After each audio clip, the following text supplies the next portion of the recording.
la ilaha illallah wahdahu la syarika lah wa asyhadu anna Muhammadan abduhu wa rasuluhu alladzi la nabiyya ba'da. Allahumma nusalli wa nusallimu ala rasulillah wa ala alihi wa ashabihi wa mawala. Qala Allah ta'ala fil Qur'anil Karim, a'udzu billahi minasy syaithanir rajim. Bismillahirrahmanirrahim. Wa kulu washrabu hatta yatabayyana lakumul khaytul abyadu minal khaytil aswadi minal fajr thumma atimmus siyama ilal lail. Al-ayat. Wa qala Rasulullah sallallahu alaihi wasallam, law ta'lamu ummati ma fi Ramadan latamannawna an takuna as-sanatu kulluha Ramadan. Shadaqallahul adzim wa shadaqa rasulun nabiyyul karim wa nahnu ala dzalika minasyahidin wa syakirin walhamdulillahi rabbil alamin.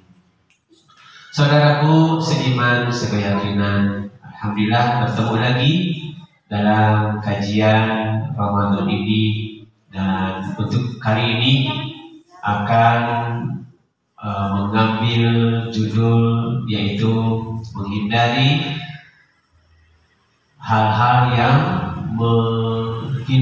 menghilangkan pahala dari puasa itu sendiri. Dan tentunya kita sudah tahu bahwa yang namanya puasa itu adalah merupakan fardu ain. Fardu ain atau termasuk juga ibadah makruh. Kalau fardu ain artinya kewajiban masing-masing, tidak bisa dikolektifkan. Dan kalau fardu kifayah artinya adalah kewajiban yang ada syarat dan rukunnya. Dan sebelum kita masuk ke ibadah puasa, tentunya kita harus mempersiapkan ilmunya, di antaranya mengetahui yaitu tentang syarat dan rukun. Supaya apa? Supaya puasa kita pasti yang diharapkan tidak batal, yang puasanya tidak batal.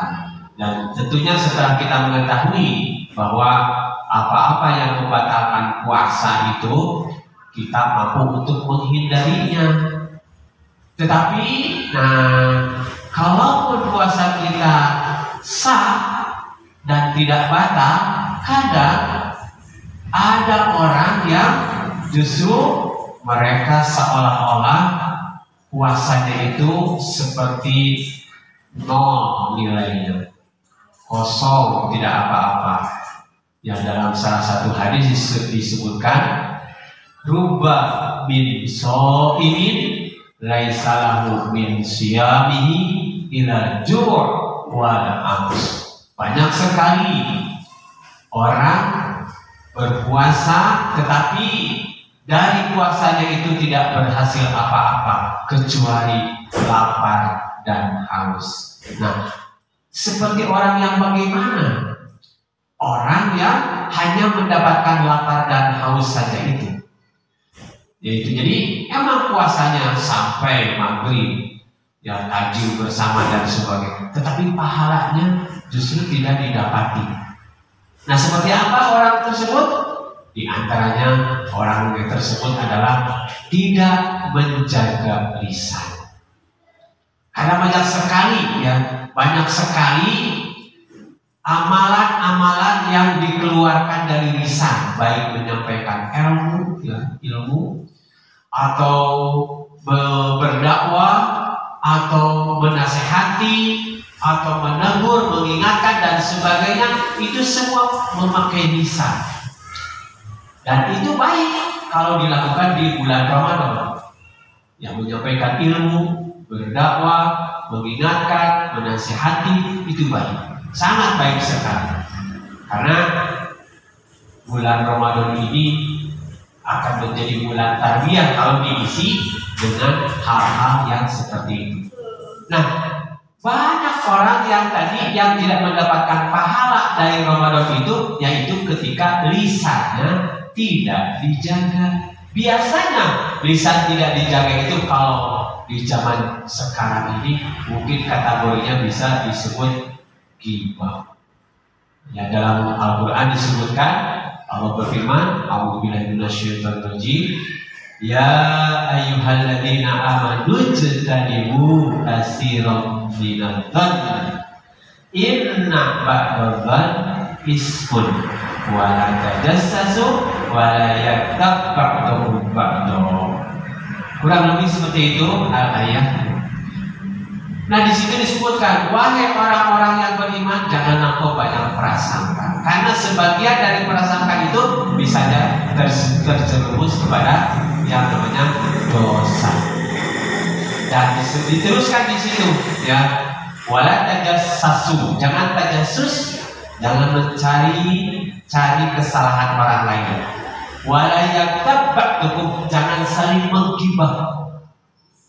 Nah, mungkin dari lisan ini akan keluar nilai-nilai ghibah, dan ghibah tersebut adalah menceritakan kejelekan orang lain disertai dengan bencinya kita kepada orang tersebut.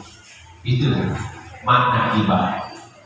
Tetapi kalau menceritakan aib orang lain dengan tujuan mendidik anak, ya, supaya anak terhindar dari aib tersebut, atau dijadikan nasihat, walaupun menceritakan aib orang lain kepada keluarga, itu tidak termasuk ghibah.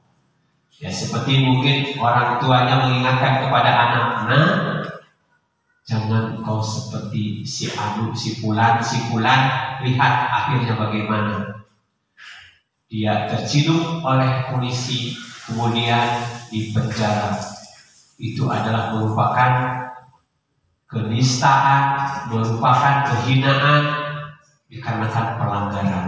Nah, itu contohnya. Kalau kita menceritakan aib orang lain dengan tujuan mendidik, mengingatkan kepada saudara, mengingatkan kepada keluarga, itu tidak termasuk ghibah.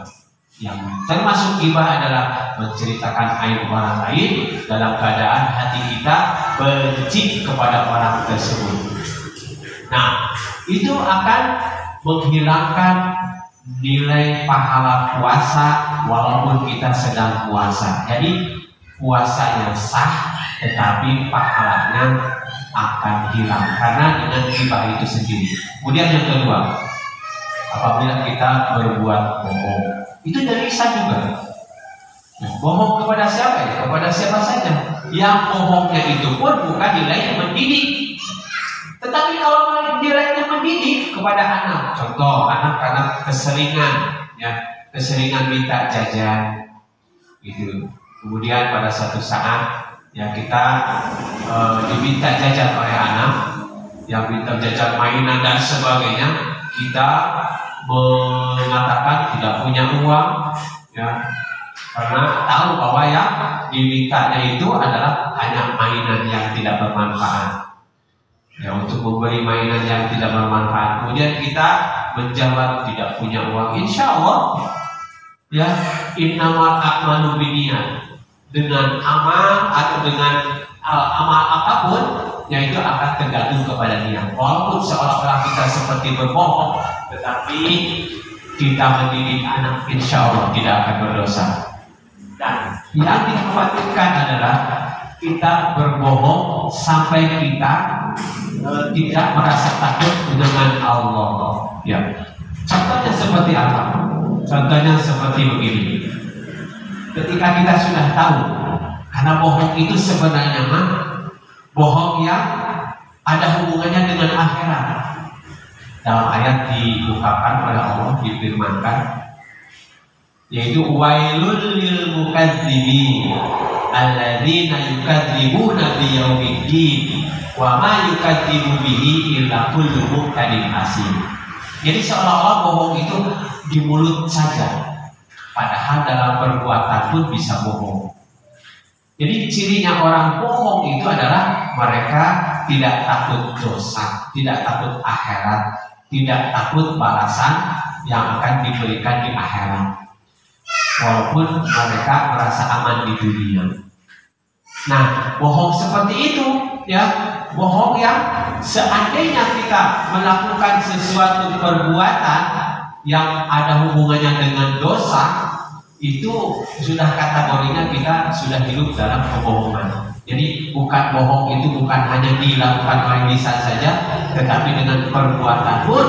Ketika kita melakukan dosa dan tidak takut dengan neraka, tidak takut ada balasan dari Allah dengan siksa, itu juga sudah kategorinya bohong yang mengakibatkan, apalagi kalau dilakukan di bulan Ramadan ketika kita sedang puasa, maka hilanglah nilai pahala puasa tersebut. Nah, kemudian yang selanjutnya ada yang namanya marah. Itu juga dilakukan oleh lisan, kadang dengan perbuatan juga. Nah, marah yang bagaimana?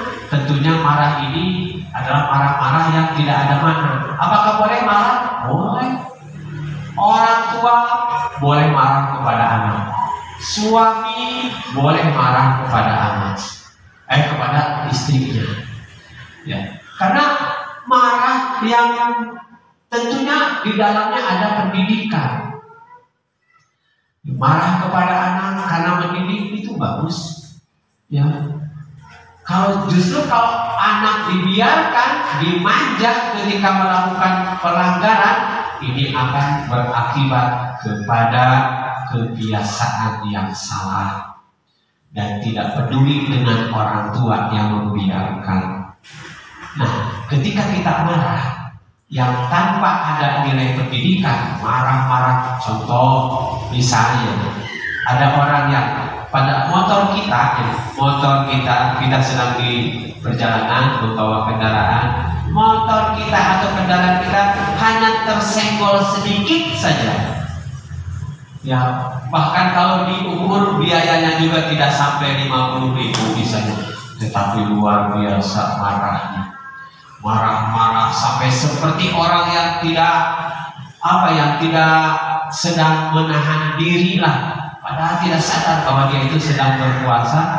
Nah, marah seperti itulah ya, harusnya bulan ini menjadi bulan yang hadirnya kesadaran dan kesabaran, sehingga kalau seandainya ada kejadian yang hanya sedikit saja seperti itu, mari kita redam dengan sabar dan mari kita hadirkan sadar hari ini bulan Ramadan, dan sabar tatkala diberikan oleh Allah ujian dengan kejadian tersebut.